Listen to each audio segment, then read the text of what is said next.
გამარჯობა მეგობრებო, დღეს შემოგთავაზებთ განსხვავებული სტილის ვიდეოს.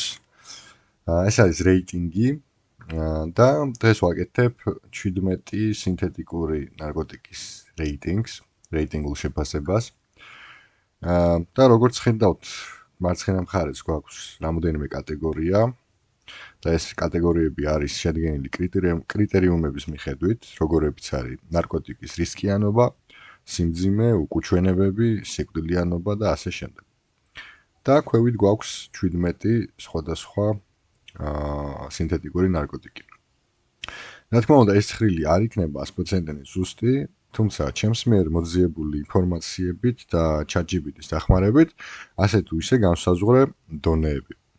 ასევე აქ გვაქვს, როგორც ხედავთ, ყველაზე მძიმე კატეგორიები, სიცოცხლე მოგბეზრებია, ექსტრემალური რისკის, ძალიან მაღალი რისკის, ხო, ანუ აქ მოხდება ყველაზე საშიში ნარკოტიკები. და გვაქვს ასევე საშუალო რისკის და გადარჩები კატეგორია. და რა თქმა უნდა, ეს არ ნიშნავს იმას, რომ რომელი ნარკოტიკიც მაგალითად ამ კატეგორიებში მოხდება, არის მისაღები, ან არ არის საშიში და ის რომლებიც აქ ხდება არის საშიში, არა, ყველა ნარკოტიკი არის სინთეტიკური და ყველა საშიშია, უბრალოდ იმ ნარკოტიკებთან შედარებით, რომლებიც მაღლა ხდება ამ მძიმე კატეგორიებში, იმათთან შედარებით ცოტა უფრო ნაკლები რისკია. თუმცა ყველა ნარკოტიკს აქედან აქვს რისკი, ყველა ნარკოტიკი არის საშიში ჯანმრთელობისთვის და არც ერთ შემთხვევაში არ უნდა გაეკაროთ. ნარკოტიკების სახეობები, ესეც კატეგორიებად გვაქვს და გვაქვს სინთეტიკური ოპიოიდები, ფსიქოდელიკები, სტიმულატორები, კანაბინოიდები და ბენზოდიაზეპინები. რეიტინგის აწყობის პროცესში ასევე მოგიყვებით ხოლმე მოკლედ თითოეულ ნივთიერებაზე. და მინდა დავიწყო ამ მაღალი მძიმე კატეგორიებიდან, რომ თავიდანვე მივხვდეთ მაგალითად რა არის ყველაზე მძიმე, რა არის მაგალითად ყველაზე ნაკლებად რისკიანი, რომ შემდეგ რეიტინგის აწყობის პროცესში ლოგიკა არ აგვერიოს. ამიტომ პირველი დავიწყებ ფენტანილით. სად გვაქვს ფენტანილი? აგერ არის ფენტანილი.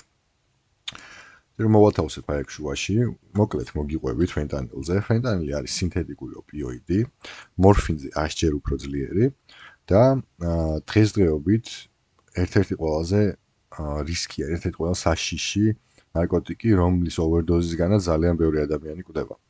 საქართველოშიც ფიქსირდება უკვე ესეთი ფაქტები. მე პირადად მოსმენილი ჭორები, ასევე ოფიციალური ინფორმაციები და ხომ სოფლის მასშტაბით არის ერთ-ერთი ყველაზე მომაკვდინებელი ნარკოტიკი. რატომ არის კიდევ ძალიან საშიში? იმიტომ რომ ის გვხვდება ყალბ-აბებში. ანუ რას ნიშნავს ეს? შეიძლება შავ ბაზარზე იყოს გარეული სხვადასხვა ნარკოტიკებში. შეიძლება იყოს გარეული MDMA-ში, ჰეროინში, Xanax-ში და ასე შემდეგ. და ყიდველმა საერთოდ არც იცოდეს, რომ ამ ნივთიერებას მიიღებს და სამწუხაროდ გარდაიცვალოს ოვერდოზისგან. და მცირე დოზები, ანუ 2 მილიგრამზე მეტით შეიძლება ფატალური გახდეს და მოკლას დასული ადამიანი. ქუჩის გავრცელებული სახელები არის Fenty, China White, Blues და Fake Oxy. მოკლედ, ეს არის ერთ-ერთი ყველაზე საშიში, შეიძლება ითქვას, რომ ყველაზე საშიშიც. თუმცა ეს ხდება ექსტრემალური რისკის კატეგორიაში და არა აქ სიცოცხლე მოგვეზრებია, რადგანაც გვაქვს კიდევ ერთი მსგავსი დასახელების ნივთიერება, კარფენტანილი და ეს ხდება ამ კატეგორიაში. და ეხლა გეტყვით რატო. იმიტომ რომ ესეც არის სინთეტიკური ოპიოიდი, რომელიც თავდაპირველად შეიქმნა როგორც დამამშვიდებელი სპილოების და დიდი ცხოველებისთვის, ანუ არასდროს არ ყოფილა ადამიანისთვის განკუთვნილი, ის 10,000 ჯერ უფრო ძლიერია ვიდრე მორფინი და 100 ჯერ უფრო ძლიერი ვიდრე ფენტანილი.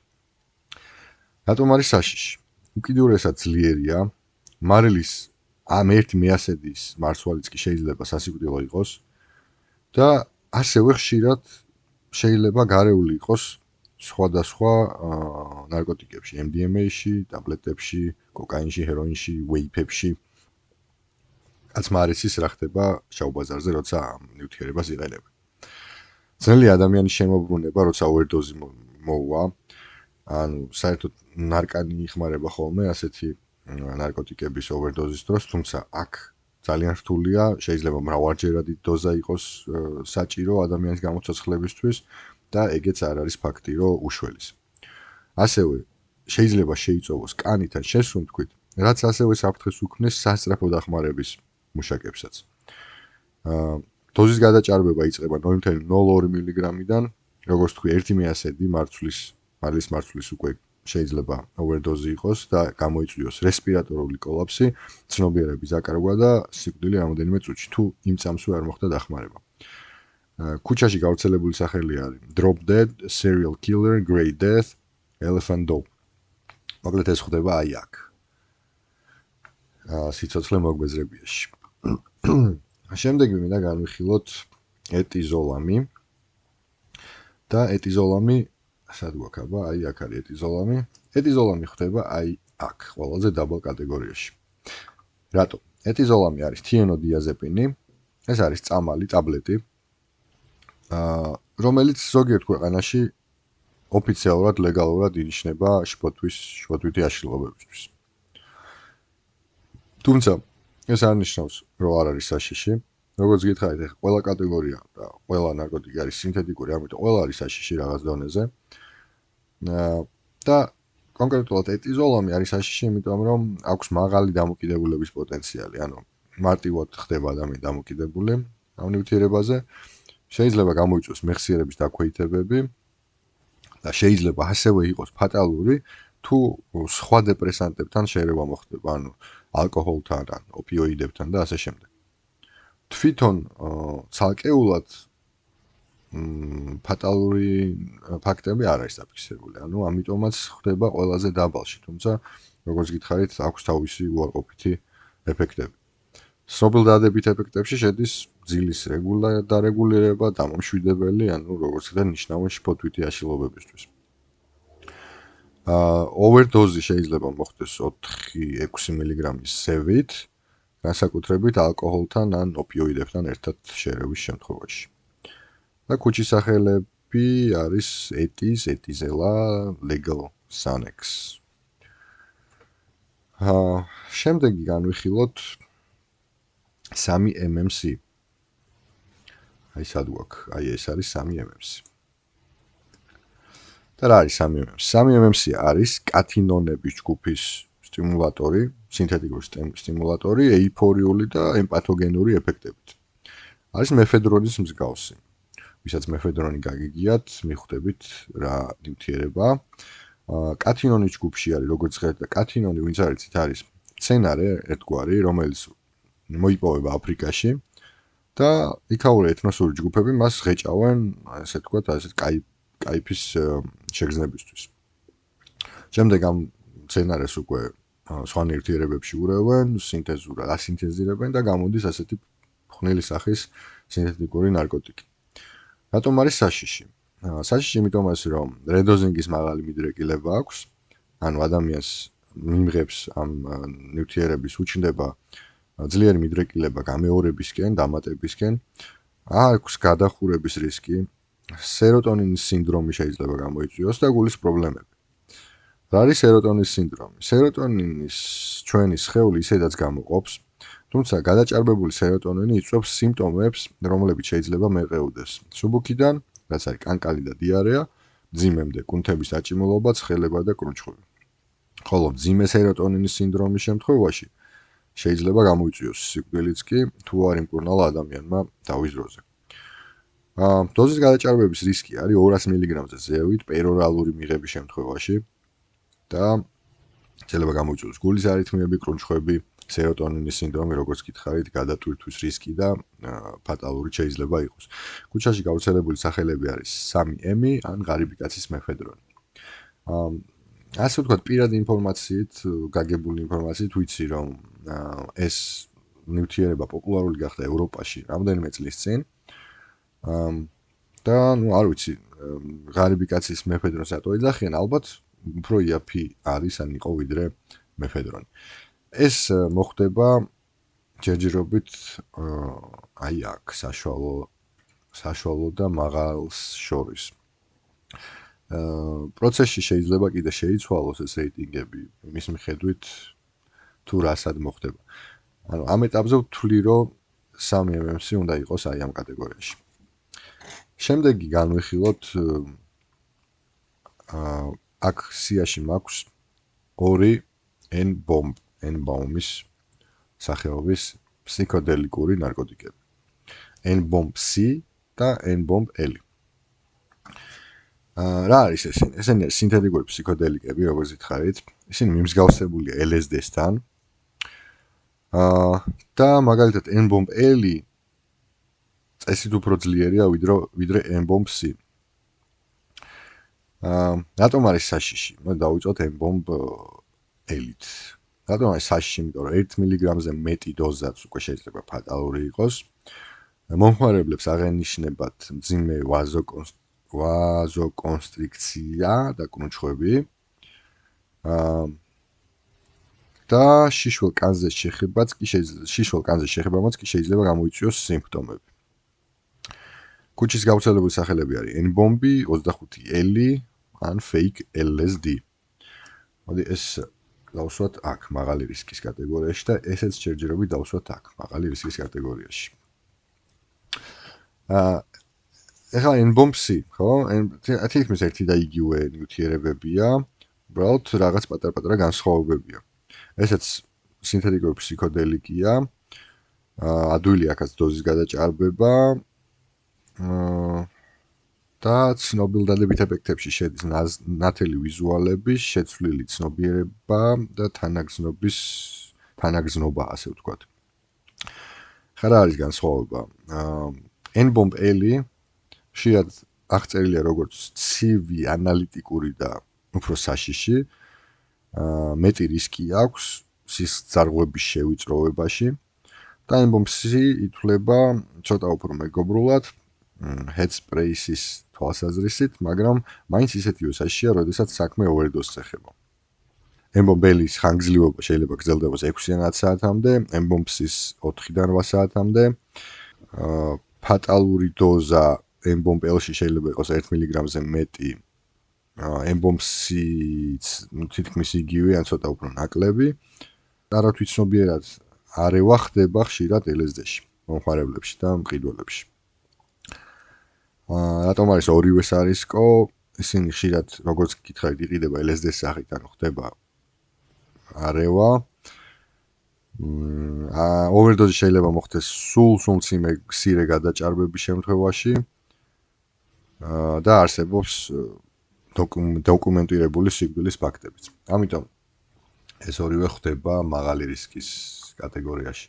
ახლა რომ შევადაროთ 3M და ეს N-bomb-ები, ესენი უფრო სარისკოა, იმიტომ რომ ეს მაინც ასე ვთქვათ, გავრცელებული კლუბური ნარკოტიკი ევროპაში არ არის იმდენი სიკვდილიანობის ფაქტები დაფიქსირებული, აქ არის.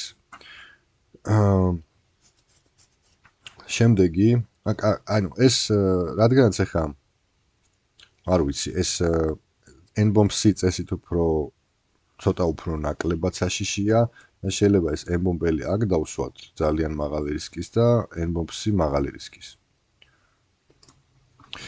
ხო, შემდეგი გვაქვს იზოტონიტაზენი, ISO. და ესეც არის ერთ-ერთი ყველაზე საშიში ნარკოტიკი. რა არის ეს? ეს არის ასევე სინთეტიკური ოპიოიდი, როგორც აი ფენტანილი, კარფენტანილი. ნიტაზენის ოჯახს მიეკუთვნება და 5-ჯერ და 10-ჯერ უფრო ძლიერია ვიდრე ფენტანილი. რატომ არის საშიში? მომაკვდინებელი არის მიკროგრამებში. არ ვლინდება სტანდარტული ოპიოიდური ნარკოლოგიური ტესტების დროს. მის ცნობილ დადებით ეფექტებში შეიძლება იყოს ძლიერი ეიფორია, სედაცია, კივლის შემსუბუქება და კუჩის სახელებია ISO ან ყალბიაბები. დოზის გადაჭარბების რისკი არის 0.5 მგ. ხო. სიმართლე გითხრათ, ამ ნარკოტიკზე ბევრი ინფორმაცია არ მაქვს. თუმცა იმის გამო, რომ ფენტანილზე უფრო ძლიერია, ეს იმას ნიშნავს, რომ overdose-ის რისკი უფრო მაღალია.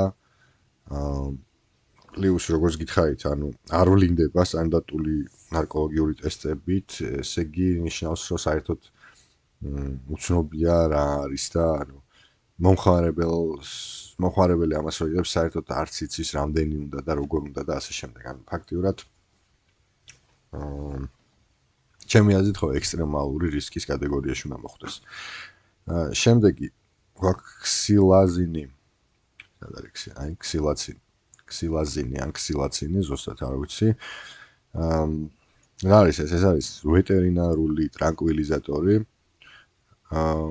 ანუ ასევე არ არის განკუთვნილი ადამიანებისთვის, არ ყოფილა თავიდან განკუთვნილი და ხშირად შევლია ქუჩის ნარკოტიკებში, ოპიოიდებთან. რატომ არის სარეში? იმიტომ რომ აქვს მძიმე სედაცია, იწვევს ხორცის ლპობას. იზრდება overdose-ით სიკვდილის რისკი ფენტანილთან შერევისას. ანუ რატო არის ეს ინფორმაცია? ეს ინფორმაცია მოვიძიე როგორც გქონდა ონლაინში. ესე იგი, ალბათ ადამიანები მიდრეკილნი არიან ამის მომხმარებლები ფენტანილთან შერევაში და ხო, აი მე პირადად ჩავსვავდი ამას ექსტრემალურში. იმიტომ რომ ასევე ძალიან საშიშია და სიკვდილის მაღალი რისკია. თუმცა აქ მიწერია, რომ ფენტანილთან შერევის შემთხვევაში არის რისკი და ცნობილი დადებითი ეფექტები ცხოველებში არის სედაცია, კუნთების რელაქსაცია. ქუჩის სახელებში შედის trank and zombie drug, ასე ეძახიან. დოზის გადაჭარბების რისკი არ არის კარგად განსაზღვრული. შეიძლება ფატალური იყოს დაბალი დოზებით, განსაკუთრებით შერეული. ხო, მაინც დავსვავ ექსტრემალურ რისკში, იმიტომ რომ ძალიან ცოტა ინფორმაცია გვაქვს.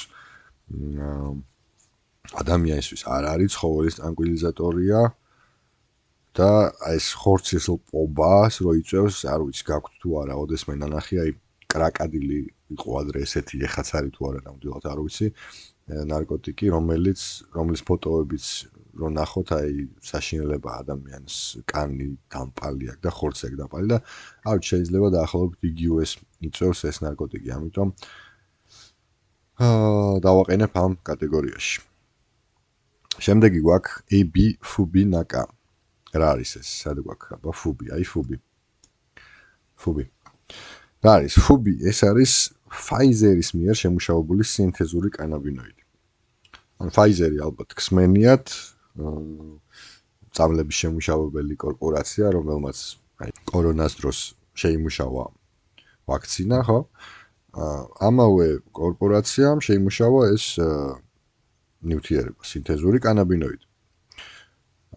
მისი ცნობილი დადებითი ეფექტები არის კანაფის მსგავსი, ოღონდ უფრო მაღალი, აქვს რელაქსაციის ეფექტი და დროის შეცვლილი აღქმა. ქუჩის სახელები არის Fubi, Cloud9, Black Mamba და დოზის გადაჭარბების რისკი შეიძლება იყოს 1 მილიგრამიდან. რატომ არის საშიში ხა? შეიძლება ბევრმა იფიქროს, რომ კანაბი არ არის საშიში, თუმცა ეს არ არის კანაბი, ეს არის სინთეთიკური. და არის უკიდურესად ძლიერი. ზოგჯერ 100-ჯერ უფრო ძლიერი ვიდრე ჩვეულებრივი THC, რაც ნივთიერება, რომელიც შედის მოსაწევში. აქვს არაპროგნოზირებადი ფსიქოაქტიური ეფექტები, კრუნჩხვები, კომა, გულის გაჩერების რისკი. ასევე ცნობილია, რომ გამოიწვია ბრალობითი მასობრივი დოზის გადაჭარბების მოვლენები. მაგალითად 33 ადამიანი ჰოსპიტალიზირებული იყო ბრუკლინში 2016 წელს. ანუ საკმაოდ კი არის კანაბინოიდის ტიპის, თუმცა რადგან სინთეთიკურია, აქვს ბევრი უარყოფითი თვისება და რისკი, ამიტომ ჩემი აზრით Fubi უნდა მოხვდეს მაღალი რისკის კატეგორიაში. შემდეგი გვაქვს GVH018. და მისი ასე ვთქვი ქუჩური სახელი არის Spicy ან K2 Noid. ესეც არის სინთეთიკური კანაბინოიდი. ეს აი მე რომ მაგალითად უნივერსიტეტში ვსწავლობდი, მაშინ მოვყარიყური, რომ ასეთი რაღაცა ნარკოტიკი არსებობდა და გახდა პოპულარული. Spice. რატომ არის საშიში? იწვევს პანიკას, ჰალუცინაციებს, ფსიქოს და ასევე დოზა არაპროგნოზირებადია. დადებით ეფექტებში შეიძლება ჩაითვალოს კანაფის მსგავსი ეფექტები, სიმშვიდე და ეიფორია. დოზის გადაჭარბების რისკი ასევე 1 მგ-ის ზევით. ხო, ეს თლად ისეთი ძიმე არ არის როგორც ფუბი და ამიტომ ის მოხდება ჯერჯერობით საშუალო და მაღალი რისკის კატეგორიაში. ახლა რაღაცა გჭირდება, რაც აი საშუალო რისკის კატეგორიაში მოხდება. ამ კატეგორიაში შეიძლება მოვახვედროთ აი 2F-ი. რა არის ახლა ეს? 2FMA, ან 2-ფტორმეტამფეტამინი, ან რაღაცა ამფეტამინის კატეგორიის მსგავსი სინთეტიკური მასტიმულირებელი საშუალება. ცნობილ დადებით ეფექტებში შედის ფოკუსირება, სიფხიზლე, მსუბუქი ეიფორია. რატომ შეიძლება იყოს საშიში? შეიძლება იმიტომ რომ გამოიწვიოს ნეიროტოქსიკურობა, გულის დაძაბვა, გადაჭარბებული სტიმულაცია. ქუჩის სახელებში ქუჩაში მოიხსენიება როგორც 2F-ი ან smart speed და დოზის გადაჭარბების რისკი იწყება 40-60 მგ-დან პერორალურად. ხო, ანუ აი აქ ახლა ცნობილ უარყოფით ეფექტებში არ არის ფატალური შედეგები, ასე ვთქვათ, შეიძლება კი გამოიწვიოს თუ ძალიან დიდი დოზით მიიღო ადამიანმა ან რაღაცებში შეური ალკოჰოლს და ასე შემდეგ, თუმცა ამფეტამინი ასევე ცნობილია ზოგან რეკრეაციული და სამკურნალოთაც კი იყენებენ ზოგ ადგილებში სხვადასხვა რაღაც დაავადების სამკურნალოდ და ეს თუ არის ამფეტამინების ოჯახის წევრი, ასე ვთქვათ, მაშინ ისეთი საშიში არ არის როგორც აი სხვა დანარჩენი, ხო? ჩამონათვალში, ამიტომ მოვახვედროთ საშუალო რისკში. თუმცა ასევე ვიმეორებ, რომ ყველა აქედან არის საშიში და სარისკო. გავაგრძელოთ, მოდი აი ფლაკა გვაქვს აქ და ესეც არის ერთ-ერთი ყველაზე საშიში ნარკოტიკი. ფლაკა გსმენია თუ არა, მე მაქვს ფლაკაზე ვიდეო ჩაწერილი, ვრცლად. სტიმულატორი არის, კი ბატონო, და ფლაკა და მანკი დასტი არის მსგავსი ნარკოტიკები. მოდი დავიწყოთ ფლაკადან და ჩემი აზრით ფლაკა უნდა იყოს ძალიან მაღალი რისკის კატეგორიაში. იმიტომ რომ დაკავშირებულია ძალადობრივ ფეთქებადობასთან, ფსიქოსთან, გულის უკმარისობასთან. საშინელი ვიდეოები არსებობს ონლაინში, YouTube-ში, როდესაც ფლაკაზე ადამიანებს საშინელებები ემართებათ ოვერდოზზე, ანუ თავს ისახიჩრებენ, სხვებს ასახიჩრებენ და რა ვიცი, რა თქმა უნდა, ფატალურიც შეიძლება იყოს. ქუჩის გავრცელებულ სახელებში შედის ფლაკა, გრეივერ, ზომბი დრაგსაც ეძახიან, იმიტომ რომ აი ზუსტად ამ ვიდეოებში ჩანს როგორ ზომბები როგორ დადიან და რაღაც საშინელებებს აკეთებენ. ცნობილ დადებით ეფექტებში შეიძლება იყოს ეიფორია, ენერგია, თავდაჯერებულობა და გადაჭარბებული დოზა იწყება 50 მგ-დან ზევით შესუნთქვის საშუალებით. ჩემი აზრით ფლაკა უნდა იყოს ძალიან მაღალი რისკის კატეგორიაში. არ შეიძლება სუბიექტურია ჩემი აზრი, მაგრამ იმ კადრებიდან გამომდინარე რაც მაქვს ნანახი, ჩემი აზრით ძალიან მაღალი რისკის არის. თუ არ მეთანხმებით და აი ამ რეიტინგს თუ არ ეთანხმებით რამე კრიტერიუმების გამო, შეგიძლიათ დამიწეროთ კომენტარებში და განვიხილოთ. და მეორე იგივე კატეგორიის monkey dust-ი, თვითონ ნარკოტიკის ნივთიერებას ქვია MDPV და monkey dust-ი არის ქუჩის გავრცელებული დასახელება. ესეც ან აქ უნდა მოხდეს, ან აქ, ჯერ აქ დავსვათ. ესეც არის კათინონების ჯგუფში შემავალი ნარკოტიკი, ხომ აი ეგ დამავიწყდა ფლაკაზე რომ ეთქან, ფლაკაც არის კათინონების ჯგუფში შემავალი.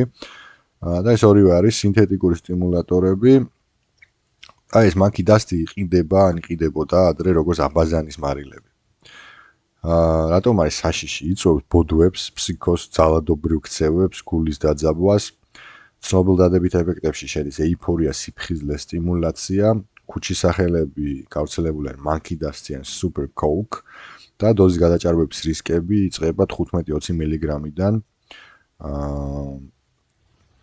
ეხლა მოკლე ისტორია ასეთი დაახლოებით 2010-2012 წლებში ის იყიდებოდა პატარა პაკეტებში წარწერით აბაზანის მარილები, ან მცენარეული საკვები, ან მიწის, უბრალოდ მინის საწმენდი. და ეს ეტიკეტები იყო მიზანმიმართული მარკეტინგი, ხრიკები, ნარკომანიის კანონებისგან თავის არიდების მიზნით.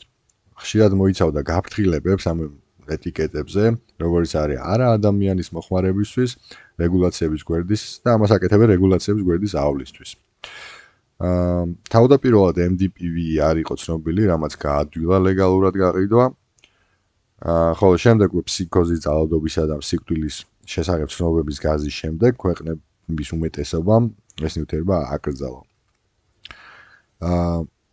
ხო, ან მაღაზიებში ლეგალურად გაყიდული აბაზანის მარილებს, რა თქმა უნდა, ამასთან არანაირი კავშირი არ აქვს. ის იყიდებოდა უბრალოდ შავ ბაზარზე ამ დასახელებით. ხო, ჩემი აზრით ესეც ხდება ძალიან მაღალი რისკის კატეგორიაში. იმიტომ რომ ფლაკა და monkey dust-ი თითქმის ანალოგიური თვისებებით გამოირჩევა. შეიძლება ითქვას, რომ monkey dust-ი კიდევაც უფრო მძიმეა და ძლიერი. შემდეგი გვაქვს ჰექსენი, ეთილჰექსედრონი. ესეც არის კატინონების ტიპის სტიმულატორი. და ისიც როგორც აი მაგალითად 3M იწვევს რედოზინგის წავემოთხოვნილებას, შეიძლება გამოიწვიოს პარანოია, გულის მაღალი დაძაბულობა. ცნობილ ეფექტებში, დადებით ეფექტებში შედის ეიფორია, სოციალურობა, გაზრდილი კომუნიკაბელურობა, ანალოგიური როგორც სხვა სტიმულატორებში. ქუჩის დასახელებები არის ჰექსი, ეთილ სნოუ და დოზის გადაჭარბება იწყება 150-200 მგ-დან პერორალური მიღების შემთხვევაში. ამას მიუჯენ გვერდზე 3M-ს და Spice. იმიტომ რომ ხო, სხვებთან შედარებით უფრო ნაკლები უკუჩვენებები აქვს, თუმცა მაინც საშიში არის. შემდეგი მოდის ისევ კატინონის ჯგუფი. ხო, ამ რეიტინგში უმეტესად კატინონების ჯგუფი მოხვდა. შემდეგ არის კლეფედრონი.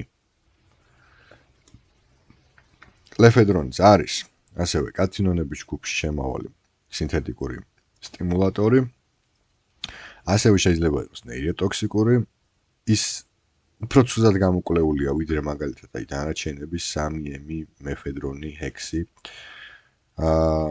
დაკავშირებულია ფსიქოსთან.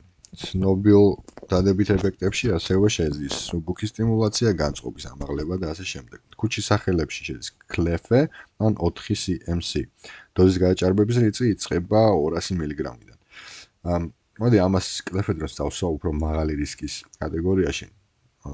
მხოლოდ იმიტომ, რომ უფრო ნაკლები ცნობები ამაზე და გამოკვლეული არ არის იმდენად, რამდენადაც მეფედრონი ან ჰექსი და ასე შემდეგ, ფლაკა და monkey dust. შემდეგი და ბოლო ორი დაგვრჩა მოკლედ მეფედრონი და ფლუბრო. მოდი კატინონები ჩავამთავროთ. მეფედრონი გვაქვს აქ.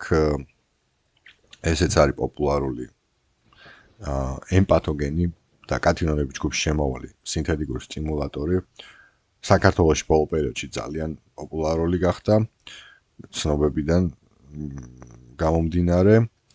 ასევე საშიშროებებში შედის რედოზირების წავემოთხოვნილება, გადახურება, სეროტონინის სინდრომი. ცნობილ დადებით ეფექტებში ეიფორია, თანაგზობა, კომუნიკაბელურობა, ქუჩის სახელები არის მეო ან MCAD და ოვერდოზი შეიძლება დაიწყოს 250-300 მგ-დან ზევით პერორალური მიღების შემთხვევაში. ამას გვერდზე მივსვავ აი კლეფედრონს, იმიტომ რომ ეს 3M და ჰექსი ცოტა უფრო ნაკლებად რისკიანებია ვიდრე მეფედრონი, აი კლეფედრონი და ამიტომ ეს ორი მოხდეს მაღალ რისკში, 3M ჰექსი საშუალოდან მაღალ რისკის ფარგლებში. და ბოლოს დაგვრჩა ფლუბრო. ფლუბრო არის უკიდურესად ძლიერი ბენზოდიაზეპინის ანალოგი. ის არის საშიში, იმიტომ რომ შეიძლება ამნეზია ბოდიში, კომა გამოიწვიოს და სიკვდილი სინერგიულად ფატალური ალკოჰოლთან.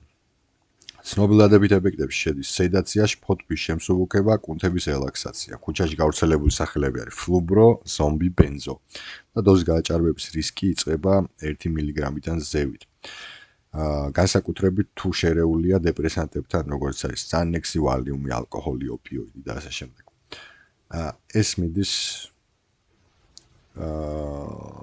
ჩემი ძალიან მაღალი რისკის კატეგორიაში, იმიტომ რომ არის ბევრი სიკვდილის ფაქტები დაფიქსირებული. აქვე მინდა პატარა ბონუს რეიტინგი განახოთ, რომელიც მოიცავს მხოლოდ კათინონის ჯგუფის ნარკოტიკებს, მეფედრონი, 3-MMC, კლეფედრონი, ჰექსენი, MDPV, ანუ მანქიდასი და ალფა-PVP. და როგორც ხედავთ, აი კატეგორიებია ეიფორიის მიხედვით სტიმულაცია, რედოზინგის მოთხოვნილება და საშიშროების რეიტინგი. ამითი მინდა დაგემშვიდობოთ, იმედი მაქვს მოგეწონათ ასეთ სტილში ვიდეო და თუ სამომავლოდ კიდევ მოგესურვებათ, დამილაიქეთ, დამიკომენტარეთ. ასევე თუ რამე შენიშვნა გაქვთ აი ამ რეიტინგთან მიმართებაში, მოიწერეთ და განვიხილოთ. მადლობა ნახვამდის.